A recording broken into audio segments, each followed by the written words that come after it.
15. Salimos de nuevo a cubierta. Un crepúsculo luminoso teñía de rojo el horizonte, mientras un cálido viento cargado de arena soplaba sobre el puerto, haciendo que la atmósfera resultase caliente como un caldo espeso. Nada más abandonar el refrescante aire acondicionado del interior del Galicia, comenzamos a sudar a chorros. Cada bocanada que respirábamos era como una parada de aire hirviente a los pulmones. Pronto empecé a añorar la Coca-Cola que acababa de beber. Alicia se acercó a la borda y distraídamente me ofreció otro cigarrillo. Negué con la cabeza. Tenía la boca reseca como el desierto y me sentía un poco mareado. Después de un mes dentro de la celda, sentía una especie de vértigo al caminar por la enorme pista de aterrizaje del Galicia. Por un instante guardamos silencio mientras contemplábamos la ciudad recostada en el fondo de la bahía, en la que empezaban a brillar algunas luces. A medida que oscurecía, tras un instante, decidí abrir la boca y preguntarle por la suerte de los míos, pero antes de que pudiese pronunciar ni una sola palabra, Alicia levantó el brazo y apuntó hacia el puerto. «¿Ve aquello?», señaló. «Allí al fondo, frente a aquellos edificios altos, el más grande de todos», me indicó la pelirroja. Seguí la dirección que marcaba su mano. Un compacto y gigantesco buque de brillante color azul, mucho mayor que cualquier otro buque fondeado en el puerto, se balanceaba indolentemente mecido por las olas del mar de fondo que entraban en la bahía. Su línea de flotación estaba alta, muy alta, dejando ver una amplia faja de su obra muerta, que normalmente tendría que estar bajo el agua, pintada de rojo. Aquello solo podía significar que el buque estaba en lastre, sin una gota de carga en sus bodegas. Esa mole que ve allí, flotando en el Keiten Maru, un superpetrolero japonés perteneciente a uno de los mayores conglomerados empresariales que existían antes del apocalipsis en aquel país. Ese monstruo puede embarcar 115.000 toneladas de crudo y, de hecho, cuando se desencadenó el infierno, volvía del Mar del Norte cargado hasta los topes de petróleo noruego, rumbo a Japón. Antes de llegar a la altura de Canarias, 3 miembros de la tripulación ya habían caído por culpa del ETSJ, uno de ellos el primer oficial. Noté que clavaba en mí sus ojos pálidos. A medida que iban cayendo infectados, se apañaron para ir encerrando en una bodega a los no muertos, pero el pánico había estallado a bordo, así que decidieron hacer escala aquí, en Tenerife. Después el mundo se derrumbó y el barco quedó aquí para siempre. Paradójicamente, su desgracia fue nuestra salvación. Sin el Keiten Maru no hubiésemos tenido la menor posibilidad. ¿Por qué? No entendía la relación que podía existir entre un simple barco y la lucha contra los no muertos.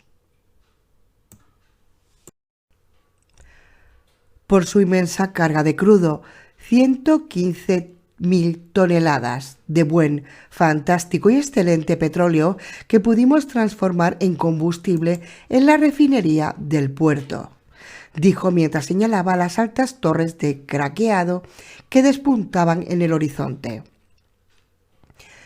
La refinería de Cepsa. Pues claro, ¿cómo podía haber estado tan ciego? Cuando el sistema se derrumbó y las islas quedaron aisladas del resto del mundo, teníamos combustible suficiente para 2 semanas, nada más.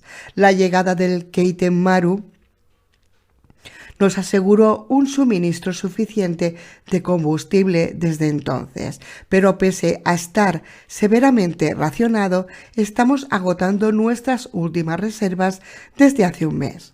De continuar con el ritmo de consumo actual, acabaremos con los últimos litros en cuestión de 4 o 5 semanas. Eso es malo, ¿verdad?, pregunté de una manera un tanto absurda y precipitada. Eso es peor que malo. Es catastrófico. Sin combustible perdemos toda nuestra ventaja tecnológica. Nada de aviones, helicópteros, barcos o automóviles. Tendríamos que volver a la vela y al caballo. Y en estas circunstancias sería nuestra condena a muerte por inanición de forma casi segura. ¿Y por qué simplemente no van a por más?, respondí. Tan solo se trata de navegar hasta Nigeria o Venezuela, conectar una línea de bombeo y cargar el combustible. No es tan sencillo, me dijo apesadumbrada. Cuando el caos empezó a cundir, muchos países productores sellaron temporalmente sus pozos de petróleo ante la evidencia de que sin personal para mantenerlos era una bomba de relojería.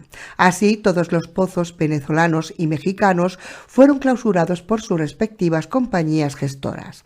En Nigeria, sin embargo, nadie tomó esas precauciones y los reconocimientos aéreos muestran que muchos pozos han reventado, creando vertidos y mareas negras, mientras que las conducciones tras un año sin mantenimiento son un enorme montón de chatarra. Tragó un poco de humo de su cigarrillo y continuó hablando, mientras me miraba de nuevo. Pero aún suponiendo que los pozos estuviesen en buen estado y fluyendo normalmente como antes del apocalipsis, sería imposible bombear nada de esos puertos sin desplegar un enorme equipo de seguridad en tierra para que se aventurasen por un terreno desconocido enfrentándose a una horda de no muertos, añadió. Mientras protegen a un grupo de técnicos especialistas que no tenemos, que tendrían que reparar unas instalaciones petrolíferas con materiales que tampoco tenemos, para garantizar un bombeo a través de un sistema de conducciones que no ha tenido una revisión en más de un año, hacia un buque de 90.000 toneladas que no sabemos si podría llegar hasta allí sin la ayuda de un práctico que conozca esas aguas y sin un ejército de imprescindibles remolcadores que le ayuden a posicionarse en la estación de bombeo, que tampoco sabemos si sigue existiendo. Así que, como ve, no es tan fácil. ¿Y en el Golfo Pérsico? Queda más lejos, pero con este enorme buque se podría llegar fácilmente. Además, allí la carga de los buques se hace en alta mar, a través de mangas que... En el Golfo Pérsico no queda nada en pie. ¿Sabe quiénes son los wahabíes?, me preguntó. Negué con la cabeza, perplejo. Aquello era cada vez más sombrío.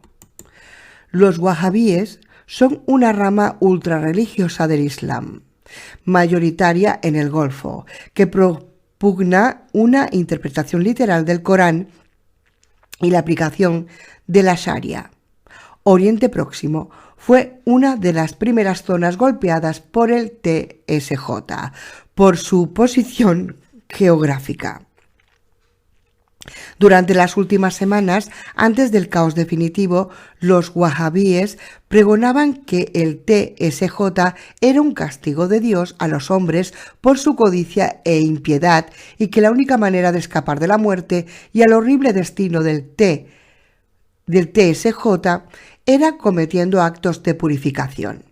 El dinero había corrompido el alma del hombre y si el hombre quería salvarse, debía volver, según sus teorías, al estado de pureza primitiva. El petróleo había inundado de dinero a los países de Oriente Próximo, es decir, los había inundado, según ellos, de corrupción y falta de fe. Así que en su camino hacia la purificación y la salvación, turbas fanáticas comenzaron a asaltar y destruir todas y cada una de las instalaciones petrolíferas de los países del Golfo, buscando con ello que Alá los librase de ser infectados. Pero eso significa... tartamudeé. Significa que hay cientos de pozos en el Golfo que continúan ardiendo más de un año después. Significa que si quiere petróleo, Oriente Próximo ya no es la respuesta. Significa que, como no encontremos una pronta solución, pasaremos de estar jodidos a estar real y definitivamente jodidos.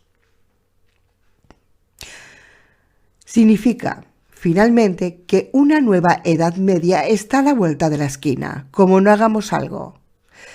Negué con la cabeza, abrumado. El supuesto paraíso que en mi mente eran las Canarias, el sueño dorado que me había permitido sobrevivir a lo largo de tantos oscuros meses, se estaba revelando poco a poco como un lugar pobre y desesperado, un lugar asediado donde la subsistencia no era nada fácil. Me pregunté qué iba a ser de mí y de los míos, cuando una pregunta evidente que hasta entonces no había hecho brilló en mi mente como un fogonazo.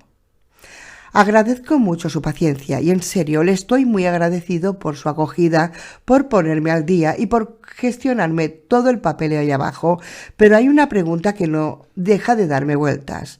¿Por qué a mí? ¿Por qué diablos me está contando todo esto a mí? ¿Y aún no te lo imaginas, muchacho? ¿Por qué te crees que te ha contado todo eso? Ahora vamos a ver. Porque, como seguramente ya ha comprendido, tenemos un serio problema, respondió con una extraña sonrisa, y creemos que usted y el señor Prichenko pueden ayudarnos a resolvernos. ¿Y por qué no lo resuelves tú y tus hombres, guapita? ¡Qué morraco!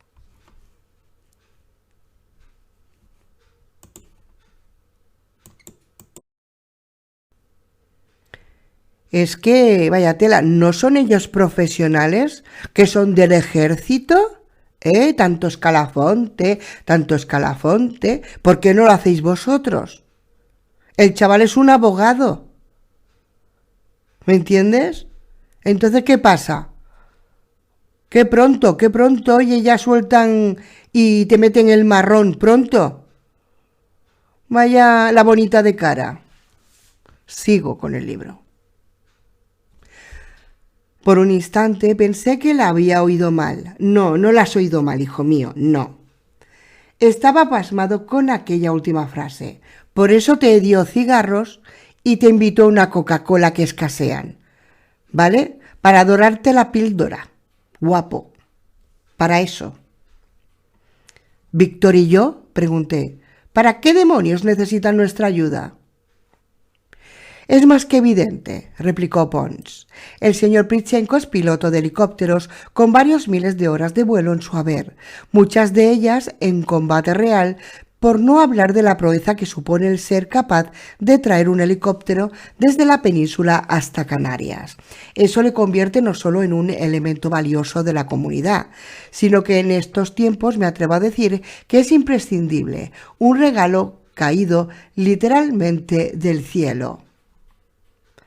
¿Ve? Para que veáis, Oh, este sí, porque vale mucho, pero seguro que alguno más que hay por ahí son prescindibles. Desde luego, me cayó la boca. ¿Y yo? ¿Qué pinto en esto? Pregunté. Al fin y al cabo, soy abogado, o al menos lo era antes que se derrumbe la civilización. Hice una pausa y apunté con cierta sorna. No creo que mis conocimientos y experiencias ayuden mucho a conseguir un pozo de petróleo, y si estaban pensando en demandar a los no muertos, se lo desaconsejo vivamente. No creo que sean solventes y, si me apura, puede que ni comparezcan al juicio. Deje de decir tonterías. Encima, ¿sabes?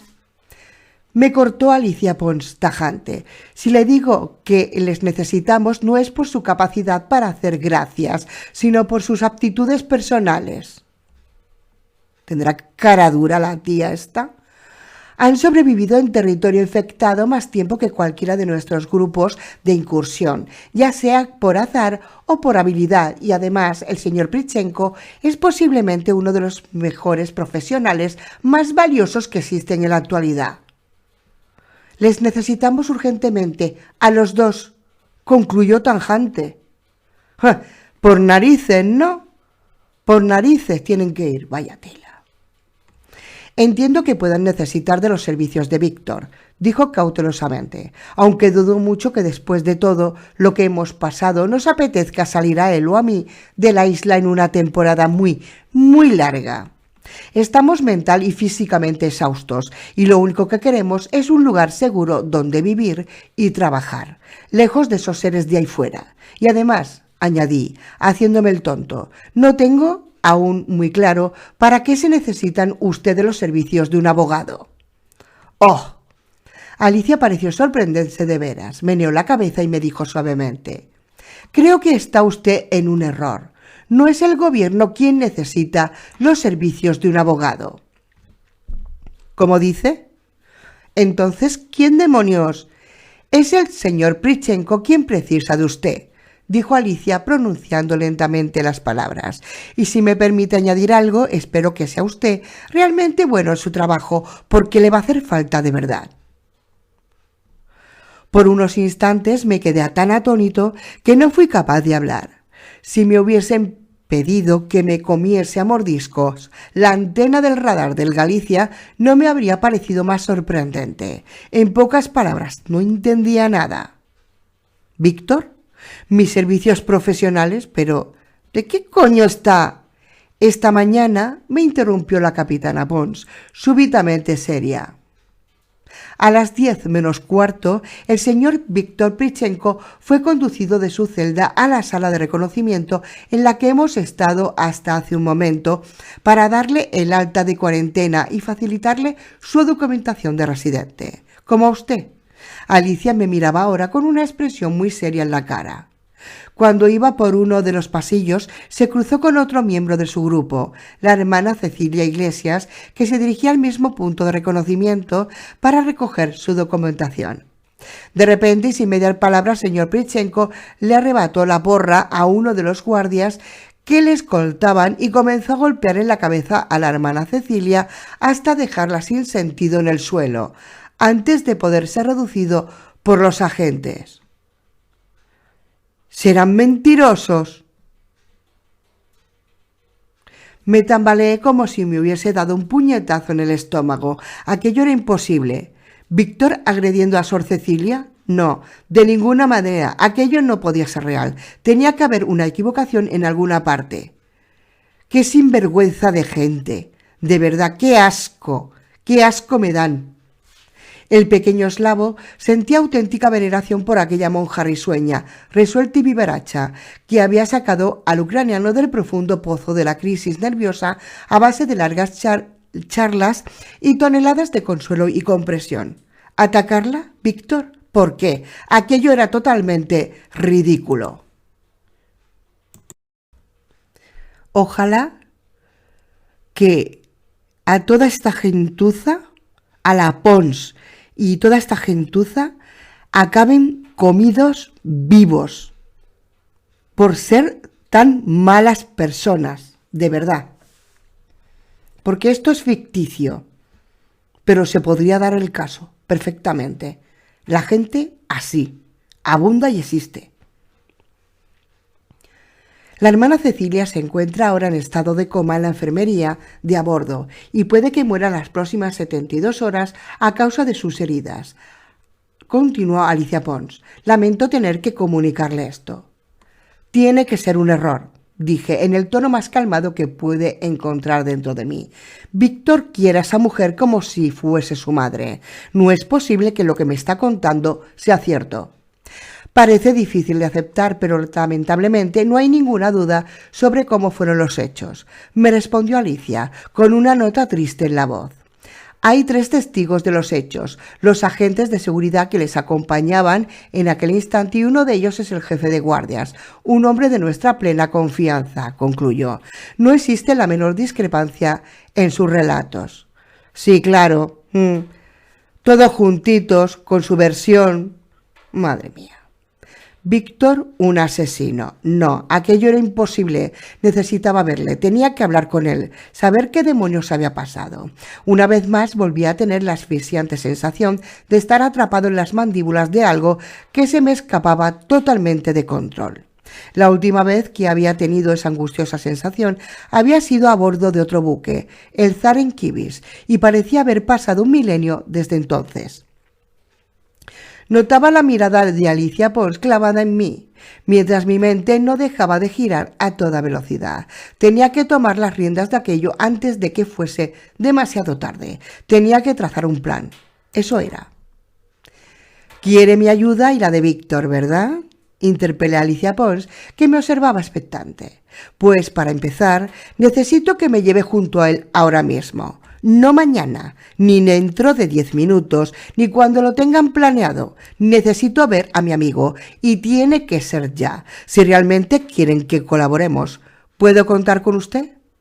«Por supuesto», respondió Alicia, un tanto apocada por mi reacción. «Sígame. Por aquí, por favor». Bajamos por unas escaleras estrechas hasta una sala cerrada. En la puerta 2 agentes de expresión torva montaban guardia. Nada más traspasar el umbral me quedé petrificado. Mi amigo yacía en una esquina desnudo de cintura para arriba con un montón de hematomas en todo el cuerpo. Prit tenía el ojo derecho totalmente cerrado a causa de la hinchazón y un enorme labio abultado se adivinaba debajo de un bigote manchado de sangre fresca. Al verme, el pequeño ucraniano se incorporó, renqueante. Parecía estar molido. «Prit, ¿pero qué demonios te han hecho? ¿Estás bien?». Las preguntas se agolpaban en mi boca, mientras mis manos palpaban rápidamente las costillas de Víctor, tratando de adivinar si tenía algún hueso roto. «Escúchame», respondió entre toses el eslavo. «No sé qué historia te habrán contado, pero yo no he sido. ¿Me oyes? Yo no he hecho nada. Me agarró la manga, casi con desesperación. No les creas». «Prit», respondí con calma, mientras le pasaba un brazo por encima del hombro. «No tengo la más mínima duda de que me dices la verdad. Si lo dudase, aunque solo fuese por un segundo, no merecería ser tu amigo. No te preocupes, viejo. Te sacaré de este embrollo. Espero que seas mejor abogado que enfermero», me respondió Víctor con sorna, mientras levantaba una mano izquierda para mostrarme sus 2 dedos amputados. El recuerdo de mis penosos esfuerzos por hacerle una cura de emergencia en un lejano concesionario de Mercedes consiguió arrancarme una amarga sonrisa. Aquel pequeño y condenado ucraniano y yo habíamos pasado muchas aventuras juntos. No pensaba dejarle en la estacada. «Soy lo mejor que puedes permitirte, así que sería conveniente que no fueses muy exigente», le respondí bromeando, mientras le pegaba un puñetazo amistoso en el brazo. «Y para empezar, no me importaría que, a partir de ahora, te dirigieses a mí con la corrección y el respeto que merece tu abogado». Ante esto, Prit me respondió con algo poco decoroso referido a la honradez de mi madre, mientras esbozaba una sonrisa que le arrancó un ramalazo de dolor al agrietarse de nuevo su labio partido. «Bien, por lo visto nos tiene usted a su disposición, señora Pons». Me volví hacia la militar, que nos observaba atentamente.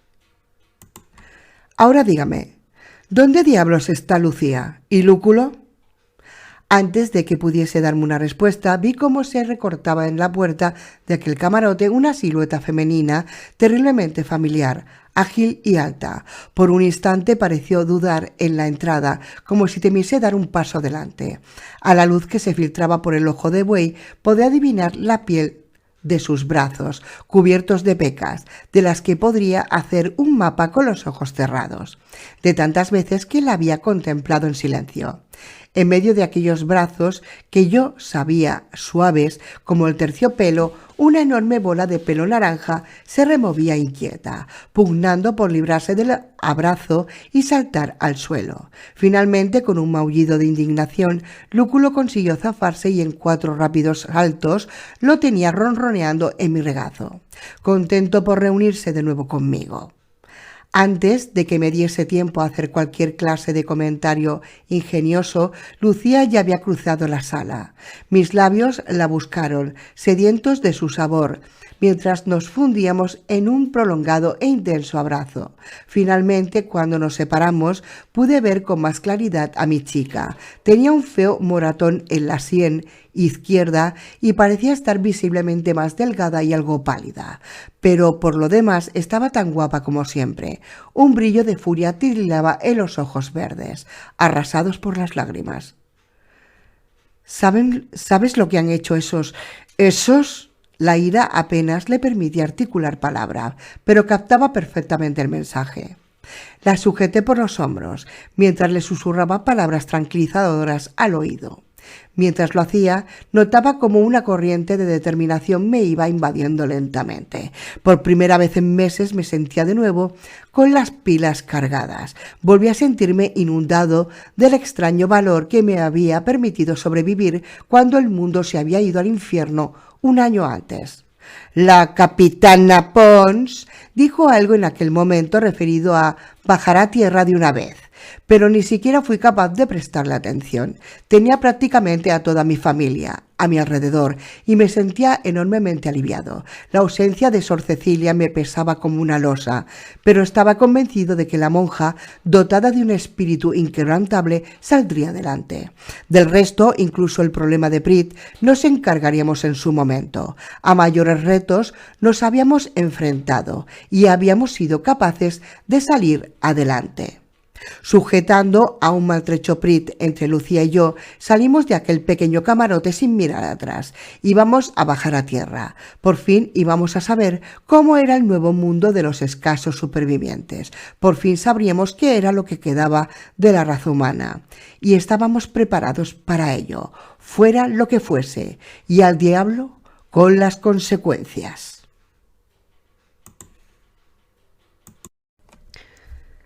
17. Tenerife. Estábamos en tierra. Antes de salir del barco, nos habían facilitado un enorme fajo de documentación: pasaportes, certificados de cuarentena, cartillas de racionamiento, permisos de circulación y una pequeña tarjeta plastificada que nos identificaba a Prit y a mí como personal auxiliar de la Armada Clase B.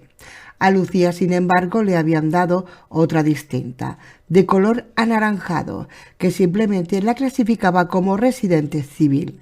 No sabíamos si eso iba a poner algún problema. Para Lúculo no me habían dado nada, excepto el consejo de que lo vigilase bien. Por lo visto no habían sobrevivido muchos gatos y estaban bastante solicitados. No sé qué habían querido decir con eso, pero me mosqueaba. Ya te lo he dicho bien claro, como te pillen el gato se lo comen. El trayecto hasta el puerto fue bastante corto, algo menos de 10 minutos. Lo hicimos en un pequeño buque auxiliar de la Marina que aparentaba tener al menos 100 años, empujado por un petardeante motor de 2 tiempos. Aquella antiguaya tenía un motor tan primitivo que aceptaba gasóleo de la peor calidad, inaceptable para un motor más moderno, así que la habían puesto de nuevo en servicio. Yo, por mi parte, no me sentí seguro del todo hasta que tocamos el muelle. Me daba la sensación de que nos íbamos a ir al fondo de la bahía en cualquier momento, acompañando a aquel cascarón que debía datar de las guerras de África, por lo menos. El puerto de Tenerife estaba abarrotado. Cientos de personas se afanaban de un lado a otro, ocupadas en sus quehaceres. Por regla general, todo el mundo parecía tranquilo. No muy bien alimentado, pero bien vestido y sano. No podía decir que viese a la gente inmensamente feliz, pero al menos estaban bastante serenos. Supuse que la mayoría aún se pellizcaba para estar seguros de que habían sobrevivido al infierno. El patrón del barco que nos llevó a tierra, un tipo dicharachero y expansivo, nos dijo que en la isla vivían cerca de 1,5 millones de personas. Puede que pareciese mucho, pero es que antes de la epidemia vivían en Tenerife más de 800.000. Cuando llegaron las interminables oleadas de refugiados de Europa y América, en los primeros días del apocalipsis, la cifra total de habitantes debió de alcanzar en algún momento una cifra superior a varios millones de personas, con toda seguridad. ¿Qué demonios había ocurrido con toda esa masa? ¿Dónde se habían metido?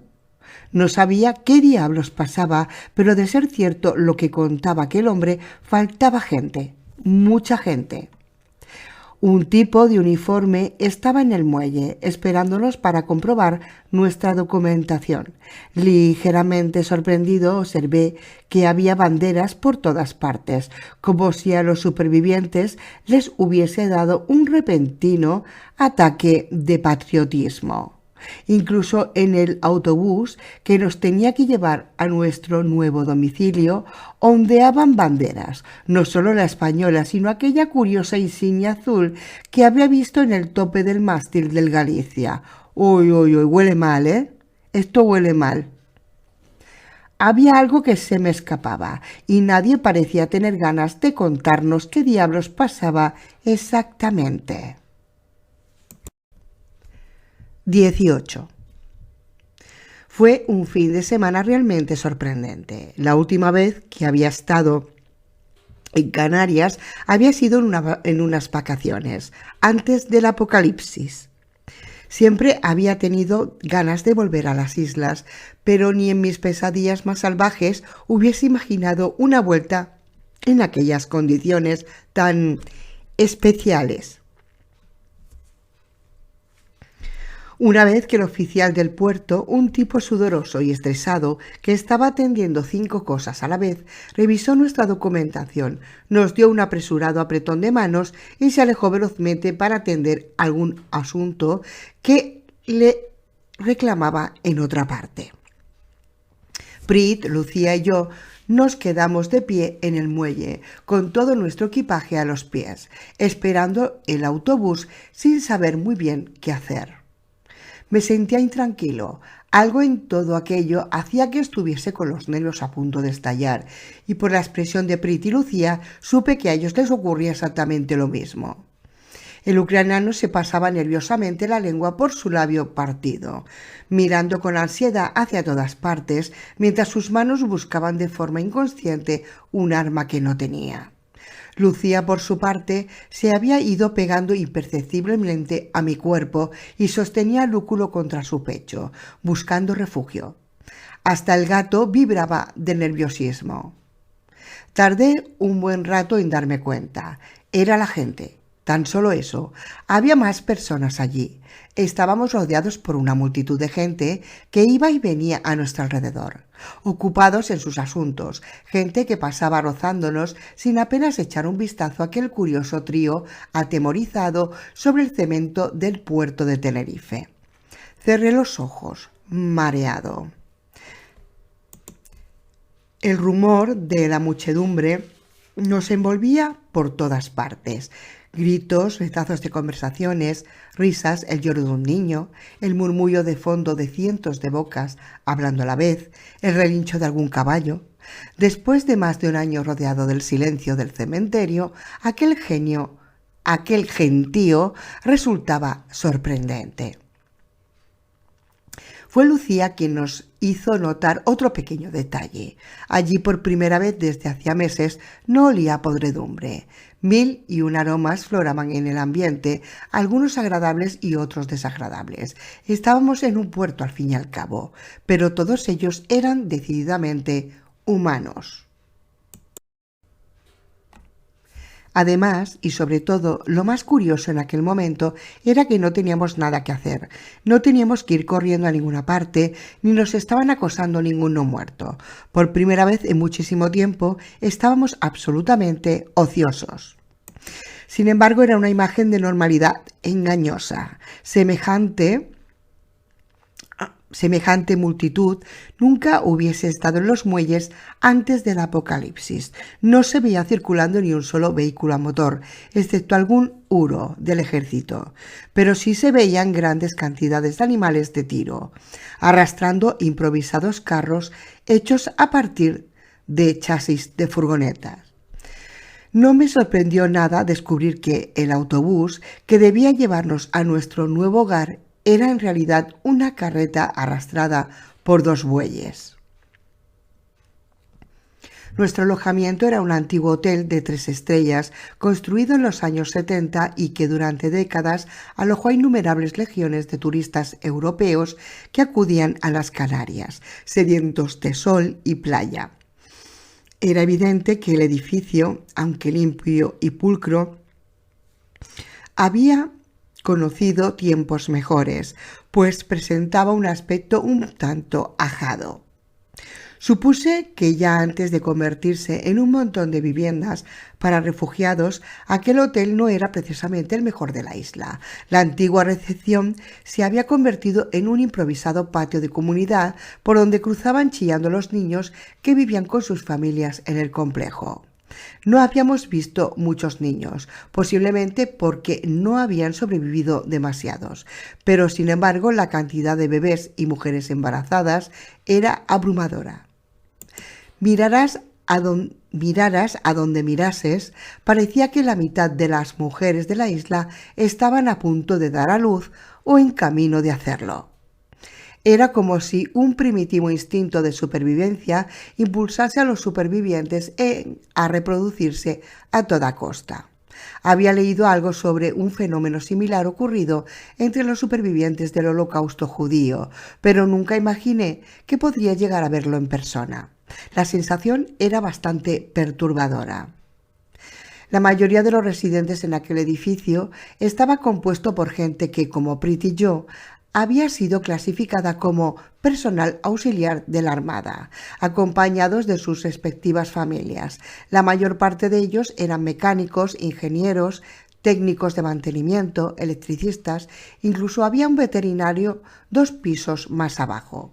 Todos ellos tenían conocimientos esenciales para la supervivencia de la comunidad en este nuevo mundo. Era eso lo que les hacía tan importantes, todos menos yo.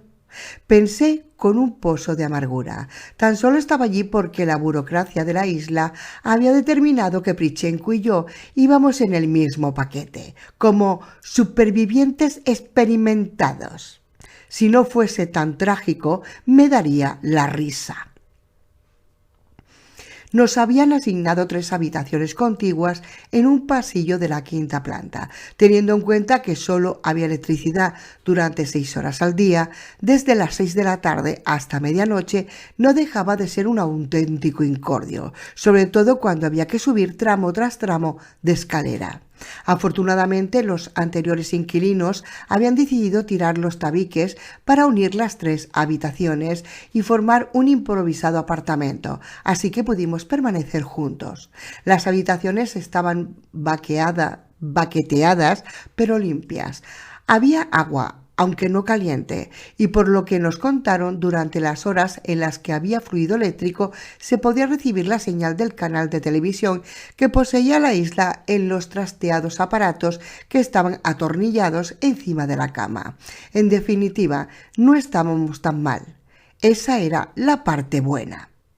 La parte mala era que en 20 días Prit y yo debíamos presentarnos en un cuartel situado cerca del centro de la ciudad para que nos asignasen a un grupo de trabajo especial.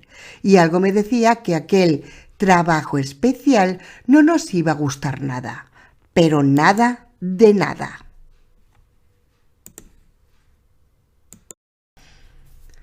19. ¿Otra vez al lío? No me lo podía creer. Apenas hacía unas semanas que habíamos llegado a la isla y ya estábamos de nuevo envueltos en un fregado. Era para echarse a llorar. Tenía tal cabreo que cuando salimos del despacho les sacudí una patada a una papelera que cayó rodando por las escaleras, montando un jaleo de 1000 demonios. Con eso solo conseguí ganarme una mirada fulminante de una secretaria y un dolor de 1000 demonios en el pie durante 2 días. Pero mi enfado era enorme. Tras unas felices semanas de relajación y asueto, que habíamos aprovechado básicamente para comer hasta hartarnos, descansar a pierna suelta y tostarnos en la playa, Prit y yo habíamos sido citados al mediodía de aquella mañana en la antigua sede del Malcan, Mando de Apoyo Logístico de Canarias, en la Plaza Weyler, muy cerca del centro de la ciudad. Un mensajero se presentó en nuestra residencia por la mañana con una citación urgente para ambos. Adormilado entre las sábanas al lado de Lucía, pude oír a Prit en la habitación contigua, mientras discutía con el enlace y finalmente firmaba el comprobante. Me levanté con el pelo revuelto y legañas en los ojos y me encontré la expresión preocupada del ucraniano pintada en su rostro. Aquello no podía ser bueno. ¿Qué diablos sucede?, pregunté mientras trasteaba con la cafetera y la llenaba con la sustancia infame que allí llamaban café. ¿Qué quería ese tipo?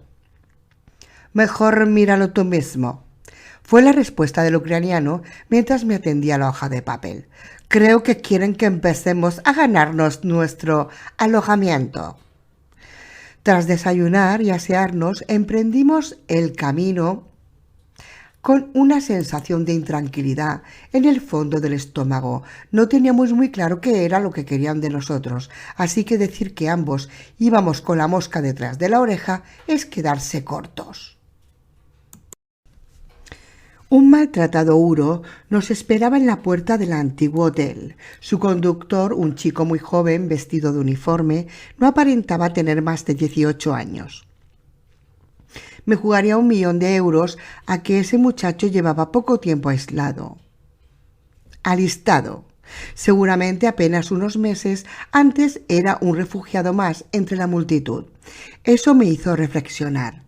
Los militares se habían llevado la peor parte de todo el apocalipsis, sobre todo durante las primeras semanas, mientras defendían los puntos seguros. Con toda seguridad, sus bajas fueron espantosas y habían tenido que llenar los huecos con lo que había disponible. ¿Cómo no?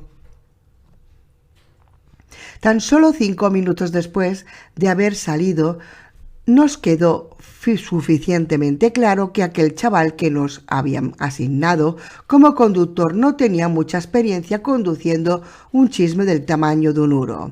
Manejaba el pesado vehículo a tirones por las atestadas calles que conducían al centro, aporreando el claxon como un taxista de El Cairo en hora punta, y arrimándose despreocupadamente a carros de tiro, camiones, peatones e incluso montándose en ocasiones sobre las aceras. Madre de Dios. Cada vez que cambiaba de marcha, parecía que deseaba hacer saltar en 1000 pedazos la transmisión del pesado vehículo militar.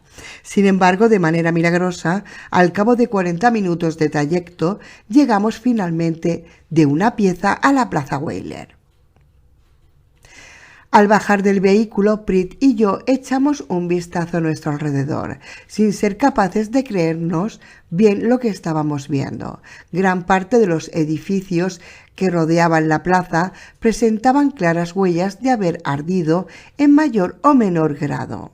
Muchas de las paredes estaban marcadas por restos de metralla y huellas de innumerables palazos. Atestiguaban que la zona había sido objeto de una cruenta batalla. Una profunda mancha negruzca tiznaba el suelo bajo nuestros pies como una especie de alfombra siniestra. Intrigado, se la señalé silenciosamente al ucraniano. Prit se agachó y rascó parte de la superficie con sus uñas y la olisqueó brevemente con gesto de experto. Sacudiendo la cabeza, se levantó y murmuró «Napal» antes de entrar en el edificio. El antiguo cuartel estaba atestado de oficinistas correteando apresuradamente de un lado para otro mientras cumplían Dios sabe qué funciones. Durante un rato nos mantuvieron esperando en una pequeña salita adornada con docenas de banderines de regimientos que después del apocalipsis probablemente ya no existían más que sobre el papel o el recuerdo. Cuando finalmente un ajetreado sargento nos hizo pasar a un despacho contiguo, el sol ya había avanzado bastante en el cielo. Tras el escritorio de aquel despacho estaba un tipo pequeño, calvo y con un ligero problema de peso. Debía rozarle la cincuentena y lucía una arreglada perilla que destacaba como un cañonazo sobre su piel blanca. Aquel hombre no vestía de uniforme, cosa sorprendente en aquel edificio, donde hasta aquel momento los únicos que habíamos visto vestidos de civil éramos nosotros mismos. En aquel instante hablaba apresuradamente por 2 teléfonos a la vez, mientras que sus manos volaban a toda velocidad por el teclado del ordenador que tenía delante. A su lado, un ujier sostenía un montón de carpetas, mientras otro ayudante revolvía como un poseso entre un montón de documentación apilada en una mesa auxiliar. El tráfago de gente entrando y saliendo de aquel despacho era incesante, pero con un sistema como un ordenado hormiguero. ¿El tráfago? ¿Esta palabra no es tráfico? Bueno, tráfago por aquí. Nada más vernos, el tipo de la perilla nos hizo un gesto a Prichenko y a mí para que nos sentásemos en unas sillas situadas enfrente de su escritorio sin dejar de gritar órdenes por teléfono.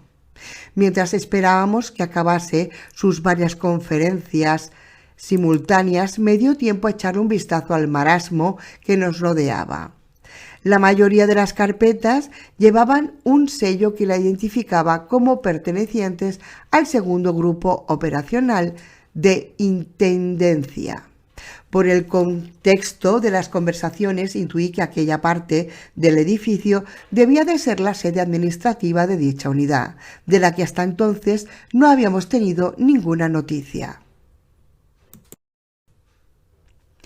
En aquel momento, nuestro anfitrión, tras identificarse ante alguien como Luis Viena, responsable de administración del segundo de intendencia, comenzó a discutir vivamente con la persona al otro lado del teléfono. Por lo visto había algún tipo de problema con la disponibilidad de unos cuantos cientos de litros de combustible de helicóptero, que él quería de manera inmediata y que del otro lado, por lo visto, se negaban a facilitarle. Finalmente pareció llegar a algún tipo de acuerdo tras mencionar algo llamado prioridad presidencial y colgó el teléfono con aire satisfecho. Por un instante quedó en silencio, sumido en sus pensamientos. Tras unos interminables segundos, parpadeó. Se sacó un pañuelo del bolsillo y se secó el sudor de la frente mientras se volvía hacia nosotros con una amplia sonrisa en la boca. Buenos días. Comenzó a hablar como un torrente incontenible. Les ruego que me perdonen por haberles hecho esperar tanto tiempo, pero es que organizar una operación de este calibre es difícil, muy difícil, sí señor, sobre todo con tan pocos medios disponibles. Y el personal. Lanzó un bufido despectivo mientras hacía un gesto teatral con la mano. ¡Buf! La mayoría son buenas personas, sí señor, hombres y mujeres, trabajadores y entregados, desde luego muy entregados, pero la formación y la experiencia, ¿saben? La formación y la experiencia no se improvisan de la noche a la mañana, no señor. Concluyó bajando la mano como si fuese un hacha imaginaria, y así no hay manera. Prit y yo nos mantuvimos en silencio, mientras aquel hiperactivo hombrecillo se levantaba y sin parar de despotricar, revolvía en uno de los archivadores. Finalmente encontró un par de carpetas con nuestros nombres escritos en las portadas y se giró triunfalmente con ellas en las manos, mientras las agitaba en el aire como si fuesen unos abanicos. Organización, dijo ufano. Organización y sistema. Esas son las palabras claves. Sí, señor, repitió mientras se sentaba de nuevo en su silla y apartaba distraído una montaña de informes de la mesa para poner los documentos que tenía en sus manos. leyó nuestros nombres en voz alta y durante los siguientes 10 minutos se sumergió en la lectura de los expedientes de un grosor considerable a una velocidad sorprendente. De vez en cuando soltaba un o un ajá, e incluso un par de ocasiones emitió un audible oh de sorpresa, mientras levantaba la cabeza para observar nuestros rostros. Finalmente, cuando consideró que había leído lo suficiente, dejó las carpetas sobre la mesa. El hombre apoyó allí sus gafas y se frotó los ojos con un gesto de increíble cansancio. Acto seguido comenzó a hablar con nosotros. A lo largo de la siguiente media hora nos explicó que se llamaba Luis Viena, como ya habíamos adivinado, y era el responsable de administración de aquel grupo operativo. No vestía uniforme porque, pese a estar prestando servicios dentro de una unidad del ejército, no era militar. Hasta antes del apocalipsis, Luis había sido un ejecutivo de Inditex, con más de 15 años de experiencia dirigiendo uno de los gigantescos centros logísticos de distribución de ropa que la compañía poseía en Zaragoza.